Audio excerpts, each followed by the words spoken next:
आज मैं बरेली ज़िले के तहसील बहेड़ी के गांव है चंदपुर चुबकिया, उसमें मैं एक फार्मर्स ट्रेनिंग में आया था और किसानों को प्रशिक्षण कार्यक्रम चल रहा उसमें था मैं। तो एक किसान भाई से मेरी बात हुई है, उनके जब खेतों पे मैंने भ्रमण किया, देखा, बातचीत हुई, तो ये कुछ खाद बनती हुई देखी मैंने। तो इसमें क्या सही है क्या गलत है, आज इस पर हम बात करेंगे। तो मेरे साथ किसान भाई हैं, तो पहले हम किसान भाई से बात कर लेते हैं कि आप अपना किसान भाइयों को परिचय दे दीजिए। मैं प्रदीप सिंह, सनाब श्री अभरन सिंह, ग्राम चंदपुर चुबकिया, तहसील बहेड़ी, जिला बरेली।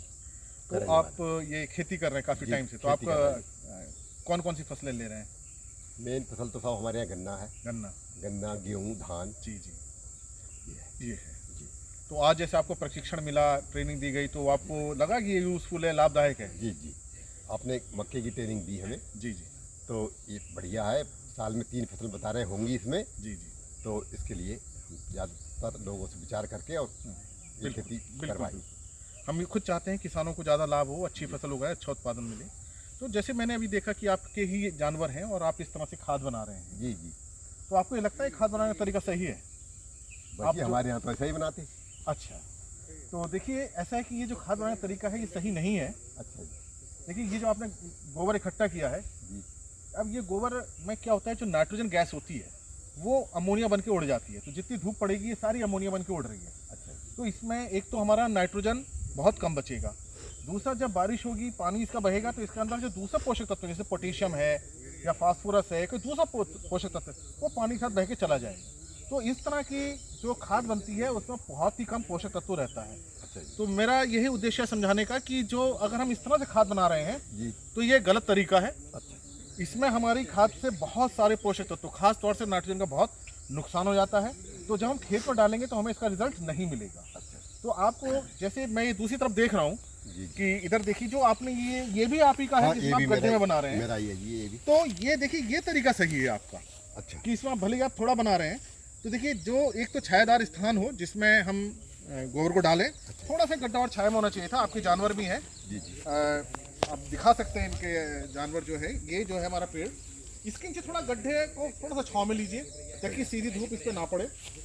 दूसरा ये जो आपने बिल्कुल सही किया, गड्ढे में इसको बना रहे हैं, डाल रहे हैं, लेकिन इसमें आपको क्या करना है, इसमें भी नाइट्रोजन उड़ करके निकल रही है। तो जो बारिश का पानी है वो तो इस गड्ढे में रहता है, वो पानी के साथ पोषक तत्व भी नीचे जा रहे होंगे। तो इसमें कुछ हद तक तो ये सही है, कुछ ये सही है, कुछ ये गलत है। इसमें गलत ये है कि एक तो ये ऊपर से ढका हुआ नहीं है, तो ये सारी नाइट्रोजन इसकी उड़ रही है। तो ये तो जैसे आपने पुआल डाल रखा, पुआल डाल देना चाहिए इसके अंदर हमें, ताकि इसकी मेरे पास है जी पुआल। अगर हमको पुआल नहीं मिल पाती, जो घास होती है, घास काट के इसके ऊपर आप बिछा दीजिए ताकि इसकी नाइट्रोजन ना उड़े। दूसरा देखिए जब बारिश होगी तो पानी होगा, पानी के साथ इसके पोषक तत्व बहेंगे, नीचे मिट्टी है वो मिट्टी के अंदर चले जाएंगे। अच्छा जी। तो देखिए पानी इसके नीचे जाता है ना। तो पानी जाता है तो उसके अंदर पोषक तत्व भी घुल के जा रहे हैं, चाहे वो फास्फोरस है, पोटेशियम है, कैल्शियम, मैग्नीशियम, हर प्रकार के इसके अंदर पोषक तत्व वो सब कहाँ जा रहे हैं, जमीन के नीचे जा रहे हैं। तो हमको क्या करना चाहिए कि इस तरह के अगर हम गड्ढे में खाद बना रहे हैं तो इसके नीचे पहले हमें पॉलीथीन शीट बिछा लेनी चाहिए। काले रंग की पॉलीथीन शीट मिल जाए, कोई भी पॉलीथीन शीट मिल जाए, कोई भी बोरे में हमें पॉलीथीन के मिल जाते हैं, वो हमें पॉलीथीन शीट नीचे बिछा दें ताकि पानी नीचे ना जाए। उसके बाद आप इसमें डालिए और इसके ऊपर ये पुआल बिछा दीजिए। तो ये एक बहुत छोटा सही तरीका है। हाँ, इस बात को ध्यान रखिए, क्योंकि देखिए आप मेहनत भी कर रहे हैं, खेत में भी डाल रहे हैं और हमें उसका लाभ नहीं मिल रहा है। तो ये तरीका तो आपको बिल्कुल नहीं करना है, ये बिल्कुल गलत तरीका है। इस तरीके को छोड़ दीजिए और ये जो तरीका है आप इसको करिए।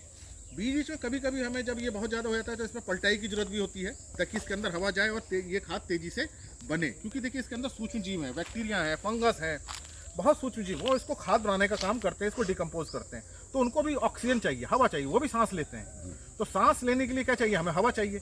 वो हवा तब जाएगी जिसके हम पलटाई करेंगे। और थोड़ी नमी चाहिए। तो अगर जैसे आजकल गर्मी के दिन है, नमी कम रही, तो थोड़ा हमें नमी पानी का छिड़काव करना चाहिए और पलटाई करनी चाहिए। फिर इसको ऊपर से की चीज़ से हमें ढक देना चाहिए।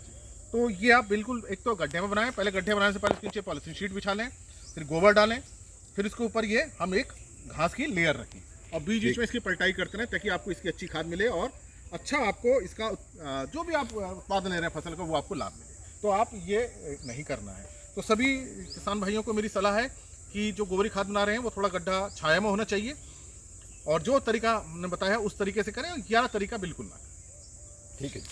ओके। धन्यवाद जी, आपको धन्यवाद।